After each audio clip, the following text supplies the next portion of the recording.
El cerebro humano, uno de los más grandes enigmas. El cerebro es el mecanismo más complicado que existe en el universo.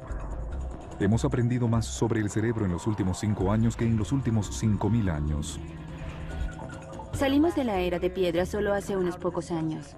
Por primera vez estamos viendo en realidad lo que sucede en el cerebro durante el sexo. Se sabe que el sexo se ubica en medio de los oídos, entonces debe ocurrir algo muy intenso en el cerebro durante el sexo. Lo que hace a algunos cerebros malvados. Escribí una lista de cosas por hacer: limpiar la casa, dejar de ver chicas, no matar. ¿Existirá realmente lo que se conoce como percepción extrasensorial? Finalmente, la tecnología está revelando los secretos del cerebro, está explicando por qué actuamos como lo hacemos.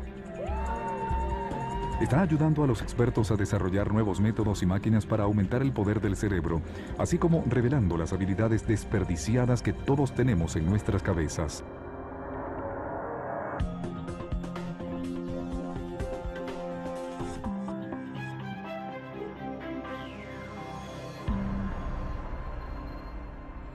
El cerebro controla todos los aspectos de nuestra vida. A medida que el ser humano ha evolucionado, el cerebro ha duplicado su tamaño. Pesa solo 1,36 kilogramos, pero consume el 20% de todo el combustible que entra a nuestro cuerpo y genera la suficiente energía capaz de mantener encendido un bombillo. Hay que tomar en cuenta que el cerebro ha experimentado una evolución semejante a la de una casa vieja, a la que vamos añadiendo habitaciones, así como todas estas escaleras y conexiones. En la base del cerebro se encuentra la parte más antigua, denominada tallo encefálico. Es algo que tenemos en común con los reptiles y otros mamíferos. Es lo que nos mantiene vivos, pues rige funciones vitales como el ritmo cardíaco, la respiración, la digestión y la presión arterial. Cosas que suceden sin que tengamos que pensar en ellas. Más arriba, en el primer piso, más desarrollado, apareció cientos de miles de años después y se denomina sistema límbico. Es muy importante en el procesamiento de las emociones. Dentro del sistema límbico se encuentra la amígdala. Son masas de tejido en forma de almendra que se encuentra una en cada hemisferio del cerebro. No son más grandes que una uña, pero son el centro del cerebro que controla, procesa y almacena nuestras reacciones emocionales. Una de las emociones más simple y fuerte es el miedo, una emoción primigenia que todos sentimos. Si hubiese que elegir un área del cerebro donde el miedo tiene importancia, sería la amígdala. El mejor lugar para explorar cómo el miedo afecta el cerebro es en las Fuerzas de Operaciones Especiales de la Armada de Estados Unidos en San Diego, California. Los reclutas son puestos en entrenamientos especializados para cambiar la manera en que sus cerebros reaccionan ante el miedo.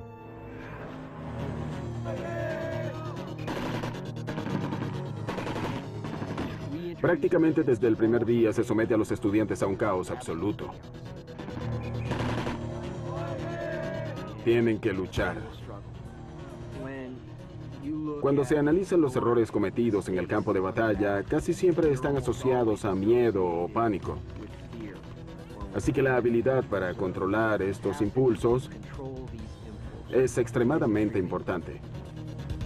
De un total de 140 candidatos que comienza cada clase, solo un promedio de 36 se llega hasta el final.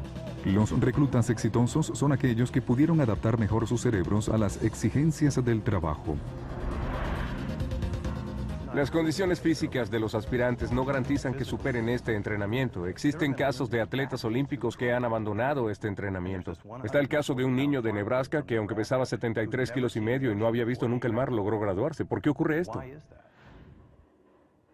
Para resolver esta incógnita, la Armada recurrió a la neurociencia. Cuando nos enfrentamos al miedo, la amígdala es la que procesa la información recibida por nuestros sentidos y la que activa instintivamente el botón de pánico del cuerpo.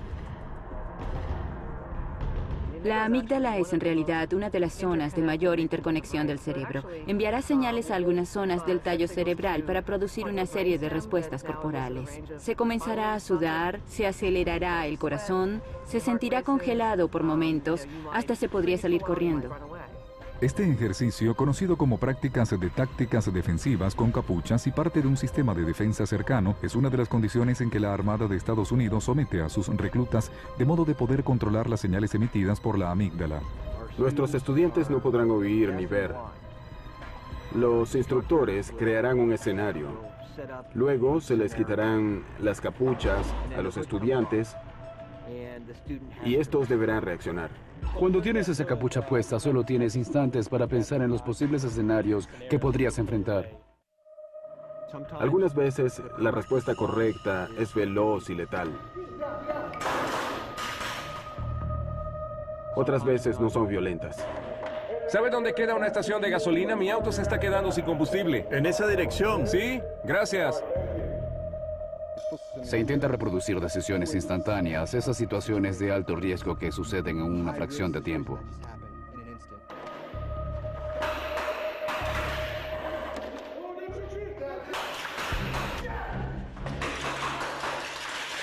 ¡Al suelo! A lo largo de la carrera te enfrentas con el hecho de que el pánico se irá haciendo cada vez menor con el tiempo y el entrenamiento.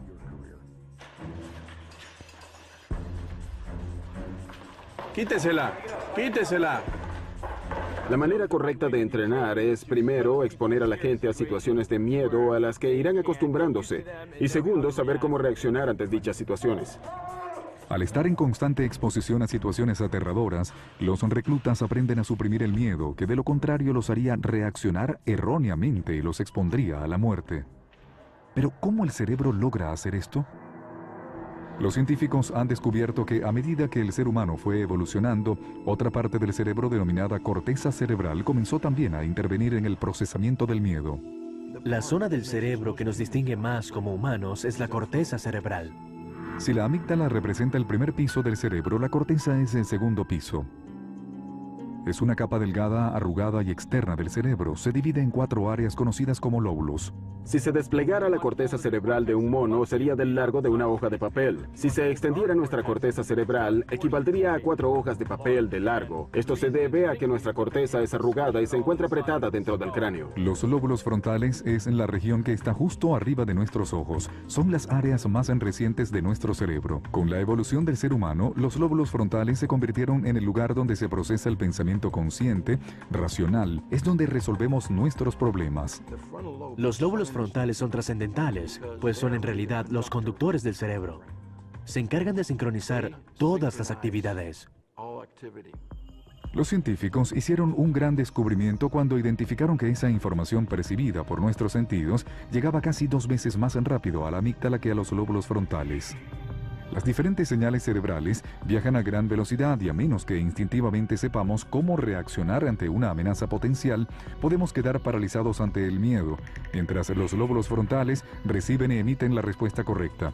Parte de lo que sucede con el miedo y el pánico es desconocido, no se sabe cómo reaccionará después. En esencia, el cerebro se paraliza tal como le sucede a un venado ante la luz. La amígdala puede incluso recibir señales a grandes velocidades, pero a veces estas son erróneas. Inmediatamente la situación te hace entender que no estás en peligro y que no debes tener miedo. Estas señales instantáneas emitidas por la amígdala son transmitidas y controladas gradualmente. Aquí es donde se realiza el entrenamiento de la Armada. Se les enseña a los reclutas a minimizar ese retraso mediante reacciones rápidas y acertadas ante diferentes situaciones. ¡Manos arriba! ¡Manos arriba!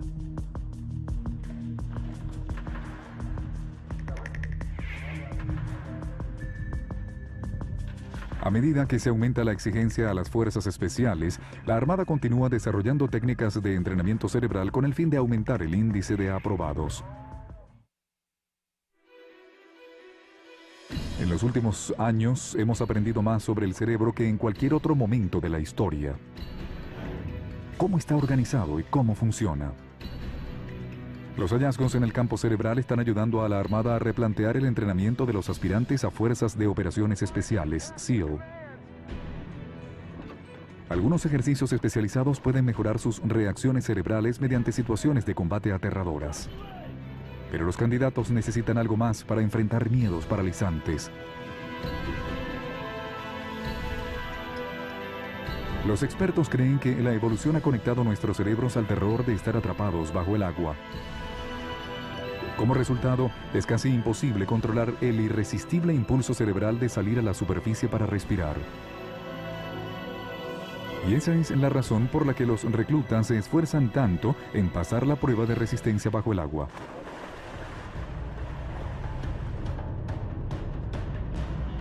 La prueba de resistencia bajo el agua representa un gran logro en esta carrera. Se les evalúa la forma en que ellos abordan su temor estando sumergidos. Existe un hostigamiento controlado planificado que ha sido concebido para evaluar su comportamiento bajo el agua. Los estudiantes deben permanecer 20 minutos bajo el agua resistiendo continuos ataques a sus equipos de oxígeno propinados por los instructores. La mitad del tiempo que están sumergidos no tienen aire. Se les cierra el aire, se enrollan las mangueras que les suministran oxígeno en zonas difíciles de alcanzar. Es necesario que ellos respondan a todos estos problemas con una serie de procedimientos de emergencia. Antes de las pruebas, se instruyen las órdenes a los reclutas que deben irse cumpliendo paso a paso para ir desatando su equipo. Deben seguirlas al pie de la letra. Sin embargo, no es sencillo llevar la teoría a la práctica. Cuando bajas hasta el fondo, los instructores comienzan a atacarte, te quitan la máscara. Mientras mayor es la angustia, mayor es el interés en ver cómo uno la maneja. A medida que el aspirante se va quedando sin aire, su amígdala cerebral aprieta el botón de pánico que obliga al participante a subir hasta la superficie. Los lóbulos frontales pueden ganar esta batalla en el cerebro si el estudiante mantiene el control. Es muy exigente físicamente, tienes que aguantar la respiración más de lo que normalmente puedes. Los instructores te llevan hasta el punto de quiebre para ver cómo respondes. Los candidatos no desatarán tan pronto los nudos, pues tienen a los instructores atrás atacándolos continuamente. Mientras mayor es la angustia, mayor es el interés en ver cómo uno la maneja. Querrás subir a la superficie y respirar o tomarás el poco aire que te queda, resolverás todos los problemas y harás lo que sea necesario para pasar la prueba. Los que más reprueban esta prueba son los integrantes de las Fuerzas Especiales, SEAL. La Armada quiere saber qué sucede dentro del cerebro de estos reclutas que origina estas respuestas. No hay nada más aterrador que no poder respirar. Esto genera una respuesta cargada de enorme ansiedad. Hay una liberación enorme de hormonas que producen gran tensión y que hacen difícil poder controlar la situación con el pensamiento. En condiciones normales, el cerebro se comunica con el cuerpo mediante inmediatas señales eléctricas. El cerebro envía impulsos eléctricos desde sus células nerviosas hacia otras que viajan a una velocidad de 435 kilómetros por hora. Esta es una de las vías en que el cerebro puede ordenar al cuerpo a hacer algo. Pero en condiciones extremas, el cerebro libera hormonas químicas. La zona del cerebro que percibe el miedo, la amígdala, dispara una reacción en cadena que envía hormonas de adrenalina y cortisol al torrente sanguíneo. Estas hormonas del estrés actúan como un comando de operaciones especiales que preparan el cuerpo para la acción, aumentan la respiración, el ritmo cardíaco y la presión sanguínea. Los sentidos se tornan más agudos, la memoria más veloz y el cuerpo se vuelve menos sensible al dolor. Pero aún en este estado de alerta intensificado, las pruebas de resistencia bajo el agua siguen siendo extremadamente exigentes para muchos aprendices. Tu mente va a cualquier lugar, ves a tus amigos salir del agua, algunos han pasado, otros no. Te quedas evaluándote y diciéndote, bueno, aquel no pasó, podré aprobar y viceversa. Entonces piensas en cualquier cosa. Es imprescindible mantenerse enfocado en lo que se quiere lograr. Al final, el estudiante completa la serie de tareas y puede tocar el fondo y subir hasta la superficie para esperar que el instructor le comunique si pasó o no la prueba.